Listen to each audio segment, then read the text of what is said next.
ఒక్కసారి అధ్యయనం చేసుకోవాల్సిన అవసరం ఉంది. 5 సంవత్సరాలు ప్రజలు నరకాన్ని చూశారు. నరకం అంటే చాలామందికి తెలియదు, కానీ గతంలో చూశాం. అలాంటి నరకాన్ని ఈ రాష్ట్రంలో చూసే పరిస్థితి వచ్చింది. రాష్ట్ర చరిత్రలో అవి ఒక చీకటి రోజులు. ఆస్తులు సెటిల్మెంట్ చేశారు, మామూలు కాదు. భూములు దొరికితే భూముల్ని, 30-40 సంవత్సరాలుగా సంపాదించిన ఆస్తుల్ని ఎక్కడికక్కడ ఇమ్మంటే మెడ మీద కత్తిపెట్టి రాయించుకున్న సందర్భాలు. ఏ ఆడబిడ్డ మానానికి రక్షణ లేదు. ఇష్టానుసారంగా బిహేవ్ చేశారు. ప్రాణానికి విలువ లేకుండా చేశారు. ఎంత దారుణంగా ప్రవర్తించారంటే అంత దారుణంగా ప్రవర్తించే పరిస్థితి వచ్చారు. కడకు బ్రతుకు కూడా గ్యారంటీ లేదు.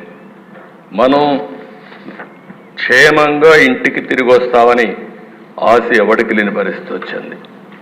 దౌర్జన్యాలు, విధ్వంసాలు, కబ్జాలు, దాడులు, కేసులు, ప్రభుత్వ టెర్రరిజంతో పెట్టుబడులు పరారైపోవడం. నాకు అమర్ రాజా ఇండస్ట్రీస్ ఒకప్పుడు దిశ ఏదైతే అమర్ రాజా పెట్టారో వాళ్ళంతా ఒకటి ఆలోచించారు. చిత్తూరు జిల్లా, మేము మా జిల్లాలో ఇండస్ట్రీ పెట్టాలని ఇండస్ట్రీ అతను పెడితే అతన్ని ఎన్ని విధాల ఇబ్బందులు పెట్టాలని ఇబ్బందులు పెట్టి ఇప్పుడు పెట్టుబడులు వేరే రాష్ట్రానికి పోయే పరిస్థితి వచ్చింది. అంటే సొంత రాష్ట్రంలో పుట్టిన పారిశ్రామికవేత్త కూడా పెట్టుబడి పెట్టలేని పరిస్థితి, పెట్టినా కాపాడుకోలేని పరిస్థితి వచ్చిందంటే అది ఆనాటి దుస్థితి. 24% నిరుద్యోగం. దేశంలోనే అతిపెద్ద నిరుద్యోగం ఉన్న రాష్ట్రం మన రాష్ట్రం అయ్యే పరిస్థితికి వచ్చింది. 5 ఏళ్లలో దిశ విపరీతంగా క్రైమ్ రేటు పెరిగింది. దళితుల హత్యలు పెరిగిపోయినాయి. Door delivery. నిన్నే నాకు ఆశ్చర్యం వేసింది. ప్రజాస్వామ్యాన్ని కాపాడాలని చెప్పి ప్లేకార్డు పట్టుకొచ్చారు. ఏం చెప్పాలో అర్థం కాలేదు. ఆ డోర్ డెలివరీ చేసిన వ్యక్తి కూడా ప్లేకార్డు. ఇంకొక పక్క దిశ ఎమ్మెల్యేల దాడులు. అబ్దుల్ సలాం ఆ కుటుంబాన్ని నేను ఇప్పుడు కూడా మర్చిపోలేకపోతున్నా. ఎంత దిశ మనిషి చనిపోవాలనుకున్నాడు, బాధలు భరించలేక.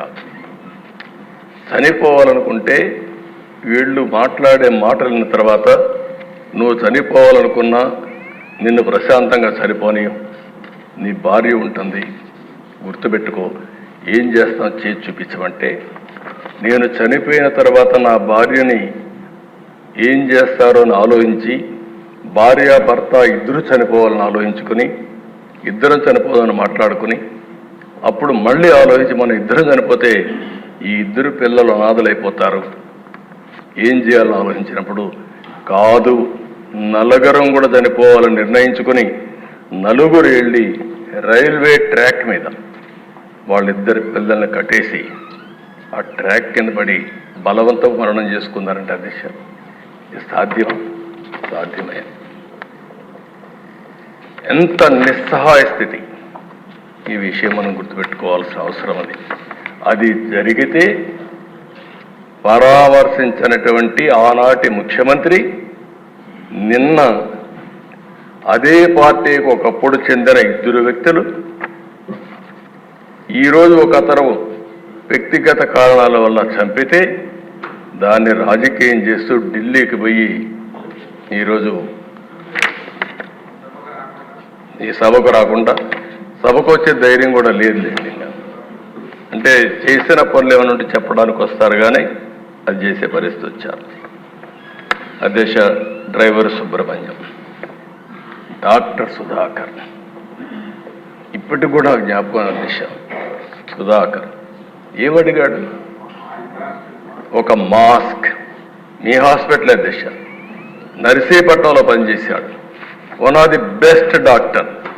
ఒకటే అడిగాడు, నేను ఎంతైనా పనిచేస్తా, కానీ కరోనా భయంకరమైన వ్యాధి, ఒకవేళ వస్తే మాకు కూడా ప్రమాదం ఉంటుంది, మాస్క్ ఇవ్వండి, అప్పుడప్పుడు మార్చండి అని ఒక మాస్క్ అడిగిన నేరానికి అహంకారమైన ఈ ప్రభుత్వం వేటాడి వేటాడి పిచ్చివాణి చేసి నడి రోడ్లో చంపేసే పరిస్థితికి వచ్చారు. అది చూస్తే చాలా బాధేస్తున్న దిశ. ఒక ఓం ప్రతాప్ వీళ్ళు పెంచిన లిక్కర్ రేట్ల గురించి విమర్శించాడని నెపంతో వాణ్ణి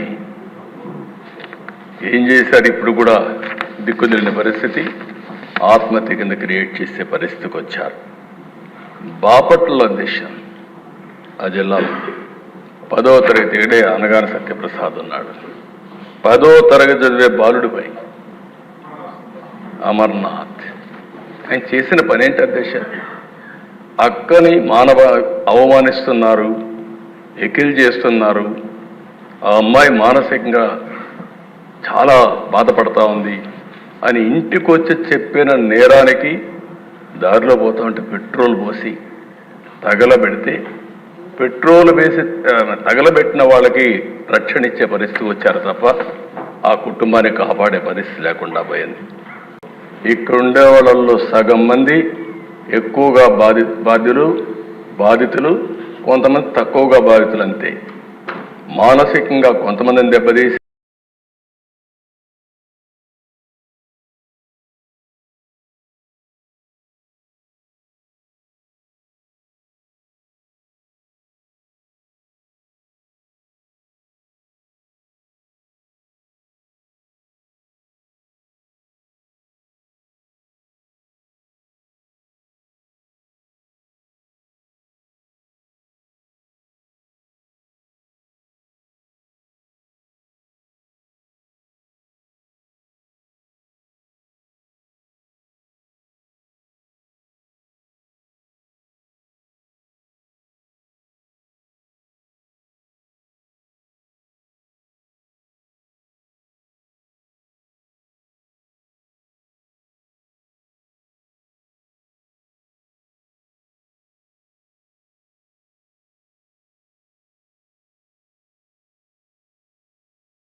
వ్యవసాయ శాఖ పూర్తిగా మూతపడిపోయింది.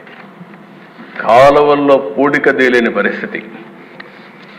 అదే మరి ఎక్కడికక్కడ డ్రైన్స్ ఉంటే డ్రైన్స్ కూడా పూడిక తీయకుండా ఎక్కడికక్కడ రాష్ట్రంలో వర్షాలు పడితే పొలాలన్నీ మునిగిపోయే పరిస్థితి వచ్చింది.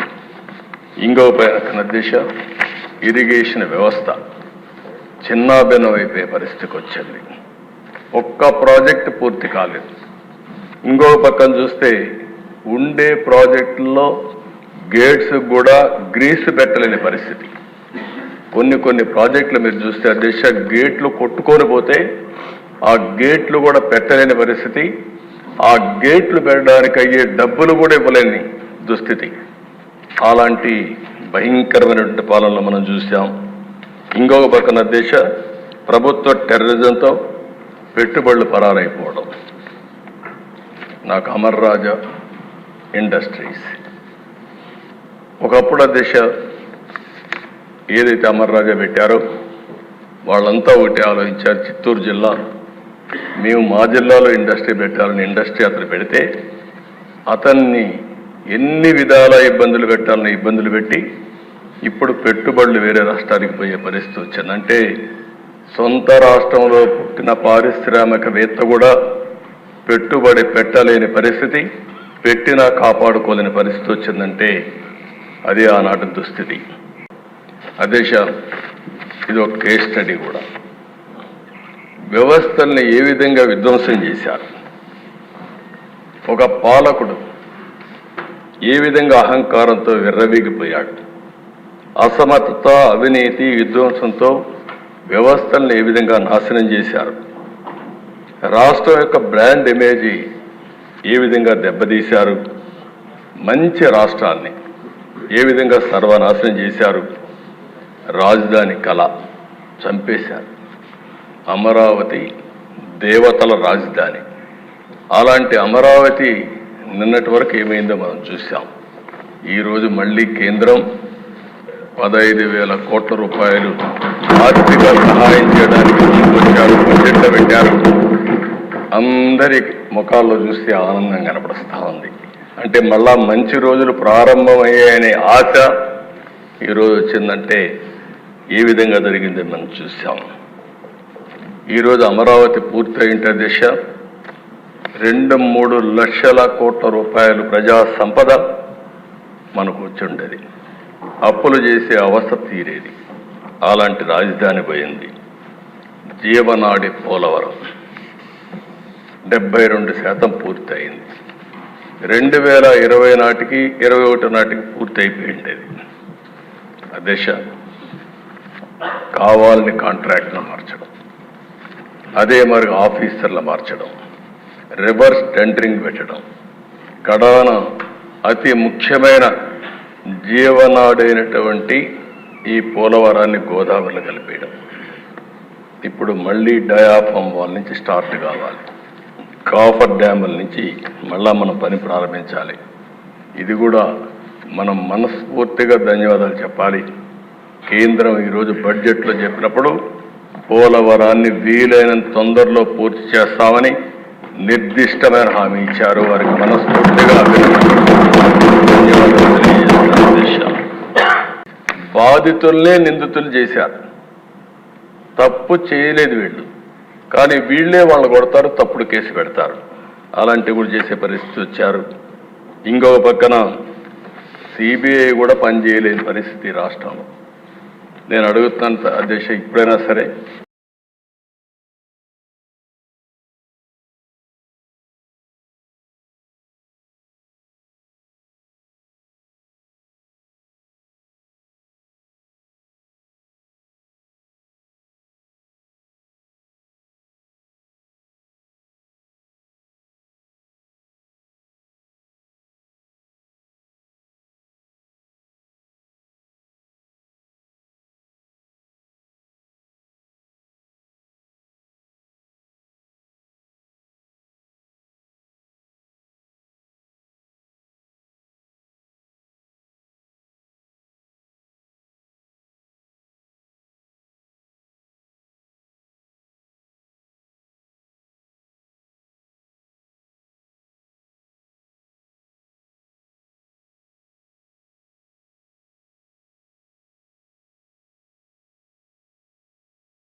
ఏదైతే ఋషికొండ ప్యాలెస్ ఏం చేయాలని ఒక వ్యక్తికి ఉండే అహంభావం 500 కోట్ల రూపాయలు ఖర్చు పెట్టి కొండంతా కొట్టేసి, ఒకప్పుడు ఋషికొండ అంటే మనకు ఒక హిస్టారికల్ ఇంపార్టెన్స్ ఉండే ప్లేస్ని అలాంటి దాన్ని కొట్టేసి అక్కడ ప్యాలెస్ కట్టుకున్నాడు. ఆ ప్యాలెస్ కట్టుకోవడం ఇప్పుడు వాళ్ళ నాయకులు చెప్తున్నారు. ఎందుకు కట్టారంటే ప్రధానమంత్రి ప్రెసిడెంట్ ఆఫ్ ఇండియా వస్తారంట, వాళ్ళ కోసం నేను ప్యాలెస్ కట్టాడంట. అంటే ఇంక మనం అందరం నమ్మాలి దిశ. అంటే ఈ రాష్ట్రంలో ఎక్కడికి పోతుందో నాకైతే అర్థం కావడం లేదు. శాశ్వతంగా కొంతమంది నాకు వచ్చి చెప్పారు, ఓసారి ఒక్కొక్క వ్యక్తి ఏ విధంగా తలుస్తారు, భగవంతుడు ఏ విధంగా నిర్ణయిస్తాడనేది ఇది ఒక ఉదాహరణ దిశ. 500 కోట్ల రూపాయలు టూరిజం డబ్బులు ఖర్చు పెట్టి బ్రహ్మాండంగా మిగిలిన డబ్బులన్నీ డైవర్ట్ చేసి ప్యాలెస్ కడితే అక్కడ కథలుగా చెప్తున్నారు. ఇంకా నేను కూడా మొత్తం డీటెయిల్స్ తెప్పించాలి, ముందు ప్రాధాన్యత క్రమంలో మిగిలిన పనులన్నీ చేస్తున్నాం.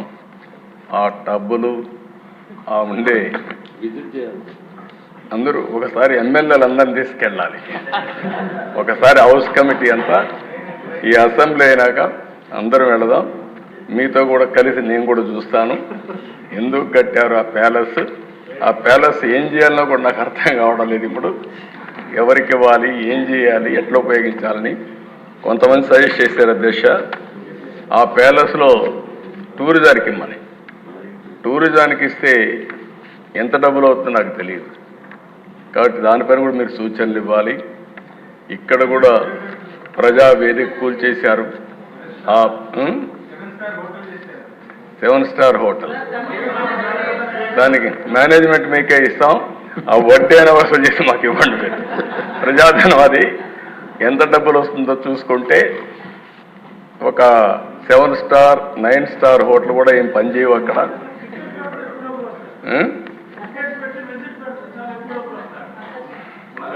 ఆ ఓనర్షిప్ మీకే ఇస్తాం, చేసి మాకు వసూలు చేసి ఇవ్వండి, కనీసం దాని మీద పెట్టుబడి అంటే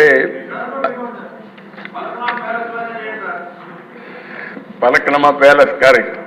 పలక్నమా ప్యాలెస్ కూడా కొన్ని రోజులు పెట్టారు, తర్వాత టాటా తీసుకున్నారు, ఎందుకంటే ఓల్డ్ ప్యాలెస్ కాబట్టి. ఏదేమైనా అది కూడా నేనే అప్పట్లో దోహదం చేశాం, ప్రజలకు ఉపయోగపడుతుందని. మీరు కూడా ఆలోచించండి. 2 విషయాలు నాకు సజెషన్స్ ఇచ్చారు. ప్రజావేదిక కూల్చారు, అక్కడనే డెబ్రిస్ కూడా తీయలేదు. అందరూ చెప్పింది తీయద్దండి, ఇక్కడి నుంచే అమరావతి కక్షగా అభివృద్ధి చేయడానికి ముందుకు పోదాం, ఇది ఇట్లే ఉండాలని చెప్పారు. తప్పకుండా అట్లే పెట్టడానికి ప్రయత్నం చేస్తాం. ఇది కూడా ఋషికొండ మీద ఉండే ప్యాలెస్ని ఏం చేయాలో మీరు కూడా ఆలోచించండి. దాన్ని కూడా శాశ్వతంగా మనం ఏం చేయాలో ప్రజలకు కూడా పెట్టే పరిస్థితిని చేద్దాం.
ఇప్పుడే విష్ణుకుమార్ రాజు గారు అందరూ మాట్లాడుతున్నారు.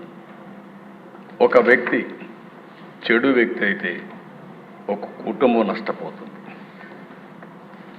అదే వ్యక్తి చెడు వ్యక్తిగానే పాలకుడు నేరస్తుడైతే, దోపిడీదారుడైతే ఆ రాష్ట్రం మొత్తం నష్టపోతుంది. అదే రాష్ట్రం మనలాగానే మన ఆంధ్రప్రదేశ్ మారిగా ఉంటుంది. అదే చెప్పాను నేను ముందుగా. ఆ రోజు వివేకానంద గారు ఏదైతే కొటేషన్ చెప్పారో, స్ఫూర్తి చెప్పారో అది మనకు వర్తిస్తుంది. నేను దండం పెట్టి అడిగాను 2019లో, ఈసారి కానీ మనం తప్పు చేస్తే చాలా ఇబ్బందులు వస్తాయని. కానీ ప్రజలు కూడా ఆ రోజు ఆశపడ్డారు, ఏదో చేస్తాడని నమ్మారు. అందుకే తిరిగి 2024లో 11 సీట్లు గెలిపించారని ఇప్పుడే మాట్లాడుతూ బాధపడ్డారు. కానీ భవిష్యత్తులో ఇదే మారిగా ఉంటే నా లెక్క ప్రకారం శాశ్వతంగా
అందుకే అధ్యక్ష రాష్ట్రంలో చర్చ కూడా జరగాల్సిన అవసరం ఉంది. ఈరోజు నేను ఒకటే మీ అందరికీ విజ్ఞప్తి చేస్తున్నా. నిన్న మొన్న మనందరం కూడా మాట్లాడుకున్నప్పుడు కొన్ని డిస్కస్ చేశారు.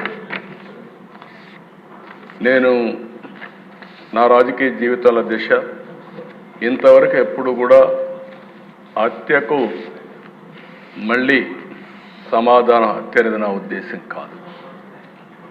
ఎప్పుడైతే కక్షకు మనం పోతామో అక్కడి నుంచి ఇది రావణాసుడి కష్టమారిగా తయారవుతుంది. నేను ఇక్కడ తప్పు చేసిన వ్యక్తుల్ని ఎట్టి పరిస్థితుల్లో వదిలిపెట్టం.